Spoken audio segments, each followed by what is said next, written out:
I want to start with Pfizer, actually, because yesterday Pfizer made an announcement that I thought was, an incredibly admirable act of good faith.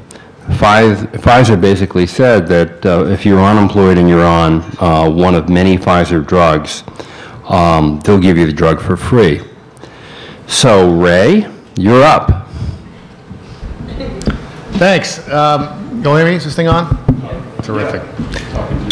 Yeah, I will. So, John, that's right. Yesterday we made this announcement. In fact, I timed it purposely for this meeting. Reputation being all what it is. We're a new company. We're a $50 billion startup. We've got new management. We have a new structure. We have a new focus.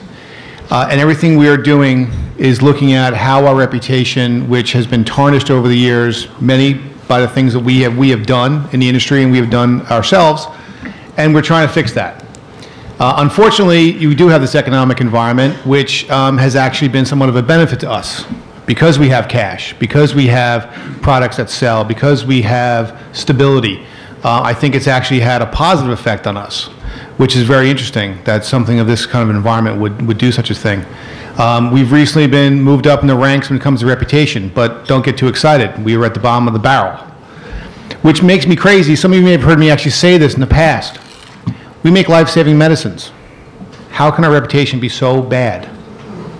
We have to deal with it. So we're looking at it globally. What's interesting is our reputation, and as we look at it, we obviously look at our offering, our stance globally, and it's very different in different parts of the world. The Pfizer blue oval means very different things in different parts of this world. We're well aware of that, and we manage it accordingly to try and make sure that where it's good, we don't lose any ground, and where it's bad, we're trying to fix it. Recently, when Jeff Kindler, our CEO, came on board, he looked at communications as a way to build reputation. Communications was buried within public affairs. And I say buried. I myself came on 2 years ago this past week, and I had 4 layers between myself and the CEO. Today I have 1. He knows where to go when it comes to external communications. We have a chief communications officer now in place, wonderful person named Sally Sussman, great experience in government and in corporate. So the focus of communications has become something that is, frankly, where it needs to be, given the challenges we're facing here today.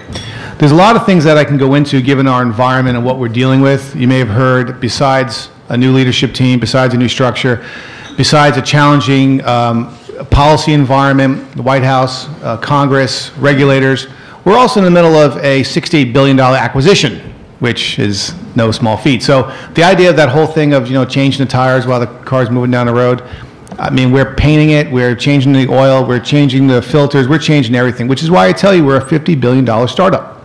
I honestly do believe that. There's nothing off the table. What John referenced earlier, and I'm going to keep the comments of this part quite short, is our leadership has said to us, your reputation counts. Every single thing that you do has an impact on us, from the sales rep and what they do in the offices to the folks like myself standing up here in front of you. And every chance that we get to build that reputation, we're going to take it. Yesterday was actually pretty groundbreaking. Pfizer said, if you lost your job, have no health insurance, and you're on one of our products for 3 months, we will cover you as long as you can prove by signing an affidavit, 1-page affidavit that you need it, we'll give it to you for free, up to a year. 70 products. Yes, Viagra was on a list, and it made a lot of hay. Terrific. In fact, Jay Leno last night talked about the stimulus package, which I won't get into. But this was driven by employees. It didn't come from management, and I'm happy to say it didn't come from communications. It came from a senior medical person in a meeting who said, why can't we do this? And we said, we can. So I'll leave you with this last story. I look at reputation very, very keenly as this. I've got 3 kids. And recently my kid got in trouble on one of my 6-year-olds, not in big trouble, but I got yelled at by the bus driver for doing something. And I said to him, son, do you want the reputation of your friend Tom? He's like, what's that, Daddy? He says, we know anytime Tom does something, he gets in trouble. He goes, yeah, I guess I understand what you're saying. I said, you're a good kid. Your teachers tell us you're a good kid. But you mess up once, you mess up twice, you're going to get a reputation. And so at Pfizer, we're trying to make sure we're not messing anything up. It's a long haul. We're a big company. We've got a lot of people. We have great challenges in front of us. But I look forward to the Q&A, and again, I hope it didn't bore you all too much. Ray, thank you. We're going to move to Harvey at MasterCard. We're going to shake it up a little bit here. All right, thank you. Well, I'm obviously not as skilled as Ray in providing a news context for my presentation, because the only news that has come out about the financial services industry, of which MasterCard has been part, has been less than positive. It started a couple of weeks ago when President Obama called a number of heads of credit card companies to the White House. We were represented.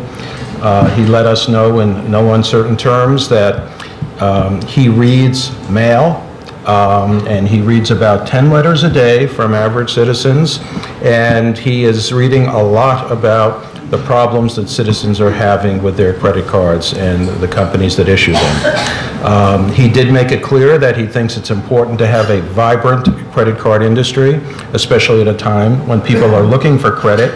And if you manage your credit responsibly, electronic payments through cards are a great way to do it. But he certainly wanted to steer clear of the so-called abuses in the system. So we started with that 2 weeks ago. This past Saturday, he devoted his entire weekly radio address to the problems of the credit card industry. Yesterday, he was in New Mexico, I think, at a town hall focused solely on the credit card industry. This week, Congress is coming very close to passing legislation to give a cardholder's Bill of Rights, which we support, and we think that's important. Right after this is over, I'm going to hire Ray to teach me how to develop really good news, prior to my appearance before a public group, because we didn't have it. What, a free card? A free card? No, there are too many of those cards. No payments for the unemployed for 1 year? Right. Well, there certainly have been some harsh practices in the industry. The banks realize that, we support the cleaning up of some of those practices.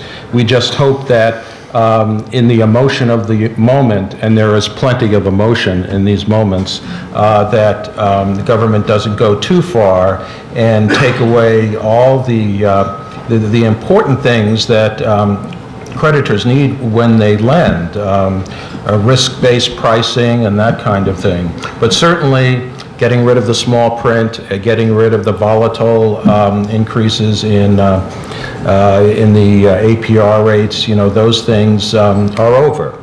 And we think that's a good thing, because we think once this legislation is passed, consumers are going to regain their trust in our industry.